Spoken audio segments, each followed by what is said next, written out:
যারা পরিযায়ী শ্রমিক আছেন তারাও জানেন এগুলো সমস্ত বক্তৃতা সর্বস্ব, ঘোষণা সর্বস্ব একটা সরকার এই মুহূর্তে পশ্চিমবঙ্গে আছে। মানুষ যাচ্ছে কেন? 40 লক্ষ পরিযায়ী শ্রমিক কেন?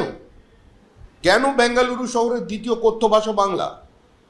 কেন আজকে গোটা পশ্চিমবঙ্গ একটা বৃদ্ধাশ্রমে পরিণত হয়েছে? কেন পশ্চিমবঙ্গ থেকে একজনের পর একজন শিল্পপতি নিজেদের পুঁজি সরিয়ে ভিন রাজ্যে চলে যাচ্ছে? এই পরিস্থিতির জন্য দায়ী তৃণমূল কংগ্রেসের সরকার, তাদের অপশাসন এবং তাদের যে ভাবমূর্তি। মানুষ এটা জানে যে তৃণমূল কংগ্রেস যে প্রাতিষ্ঠানিক লুট, প্রাতিষ্ঠানিক দুর্নীতি, তার মধ্যে দিয়ে গোটা সমাজকে একটা খোলা বাজার বানিয়ে দিয়েছে।